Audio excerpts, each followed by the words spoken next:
Welcome back, everybody. This is Crazy Spartan yet again, and today I'm going to be doing a Destiny review, and this is the review after I've gotten some game time with Destiny.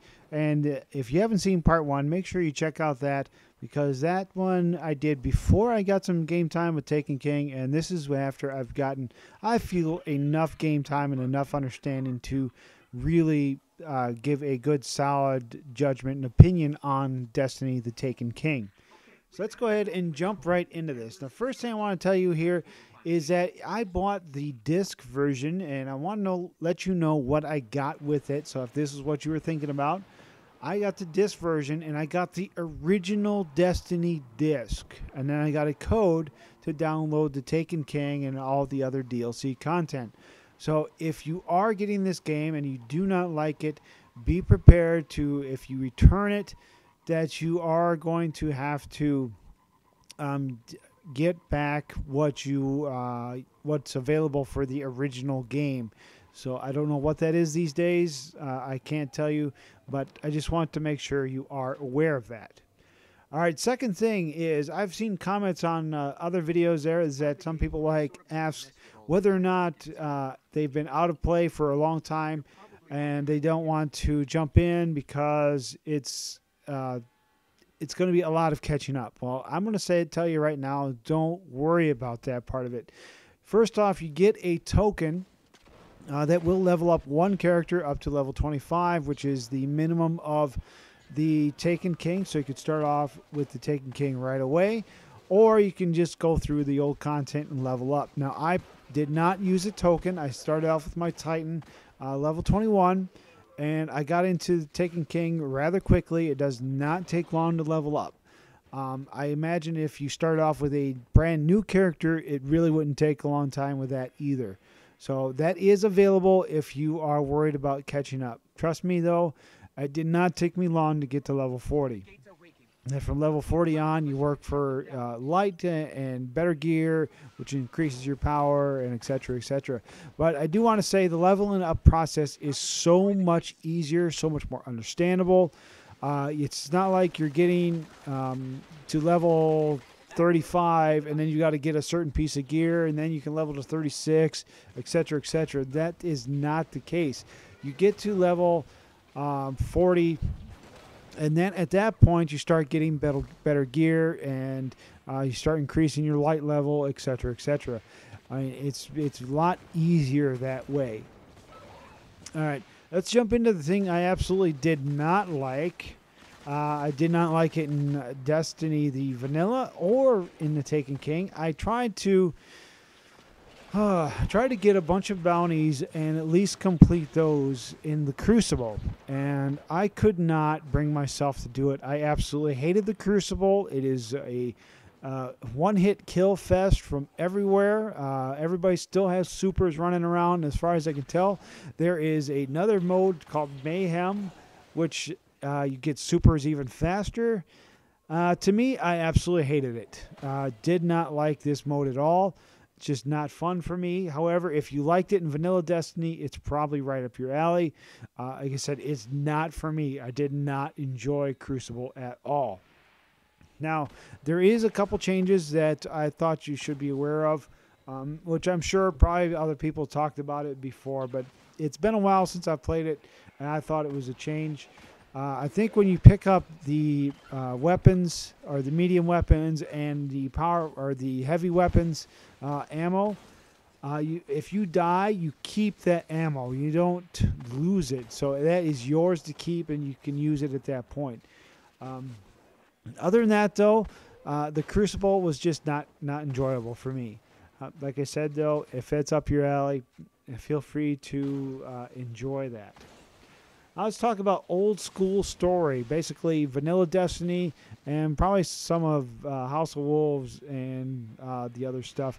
Now, I didn't play a whole lot of anything else. Do remember the original stories, and I thought there was a little bit of a change, not too much. One thing I have noticed is that the enemy characters can still kill you.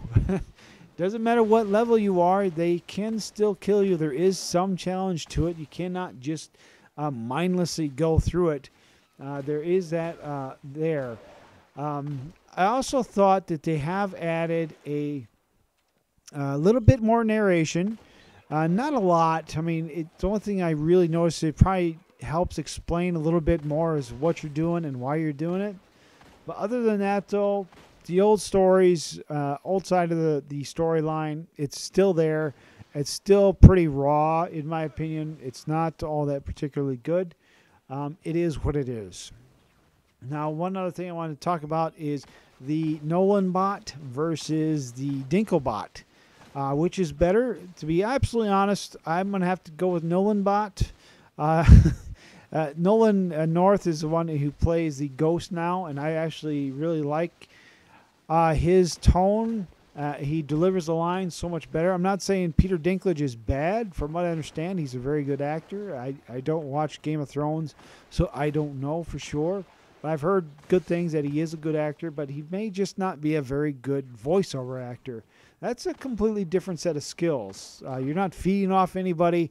You're just kind of going down the lines as they were. So they're pretty good. Nolan North does a fairly good job. However, he's no Jen Taylor and he's no Cortana. Definitely Cortana as an AI or ghost, however you want to call it. She's just such an incredibly well done character, so rounded out and just so fun to listen to, and she's so energetic and does such an incredible good job keeping you involved in the story. And it's better, but it's still not to that level, in my opinion. All right, let's talk about the main storyline, or the Taken King story. The Taken King story is actually fairly well done. It's so much better than the original storyline. As you're going through it, there's a lot more cut scenes. You know what you're talking about. You know what everybody you're doing, why you're doing it, and plus you have Nathan Fillion. He is also doing a voiceover of one of the characters. And if you don't know who Nathan Fillion is, please go watch Firefly or go play Halo 3 ODST. He plays Gunnery Sergeant Buck, and he's going to be playing Buck again in Halo 5. You need to know who Nathan Fillion is. One of my favorite voiceover actors of all time. Anyways, the Taken King story is really well done. Now, you get to the point where you end the story, and I'm not giving any spoilers here, but once you come to the end of the story, you're not done. You're not done. You get more quests to do. You get more things. You got to go tie up loose ends. You got to go do this and that. So there is more content after the main storyline. So that is an incredible job well done on Bungie's behalf. So I definitely appreciate that. Moving on to Strikes. Now, I did not play a whole lot of Strikes yet. But from what I have, I did play a couple of the old ones, and then I played some of the new ones. And what I have to say is that the new ones are so much better made. There's a lot more variety. There's a lot more teamwork needed to engage and take down the enemies. It's a lot more fun to do these strikes. And plus there is also a few other things that are coming along. I think the arena thing, that was pretty fun, which I think the arena was kind of like a firefight type of thing. I really enjoyed that. I thought it was pretty well done. A lot of variety, a lot of different objectives to do while trying to do that that while surviving with your other two guardians. Overall, though, I thought it was pretty well done, and the strikes are really well done. Now, I have not done any raids. I don't know if I'm ever going to, because, you know, having 5 players online and joining them is probably not likely for me at this point, especially with Halo 5 less than 30 days away. But we'll come to that as I level up, so we'll see how that goes. And to wrap this up, is this game worth it for you to buy? Well, that is just actually going to be up to you. Is the storyline so much better? It's incredible. I really like the storyline now. I wish they would have done a little bit more like this in the beginning. I probably would have kept me playing longer. Crucible is still a... I hate it. There's no getting around it. I absolutely hate Crucible. I won't ever jump into it other than maybe on occasion if somebody's playing with me online. And even then, I don't recommend it because I'll start cursing probably pretty quick. But overall, I think the game is a huge improvement. And I'm probably going to enjoy it for the most part up until Halo 5. Now, when Halo 5 launches, all bets are off. Destiny is going to definitely take a really far back seat. It's going to be sitting in the back seat of a full Suburban, in my opinion. It might be dragging onto the bumper of the truck. I don't know. I really don't foresee playing it a lot once Halo 5 comes out, because I have a lot of forging I'm going to be doing. I'm going to have the campaign I want to play with solo, and I want to play with friends.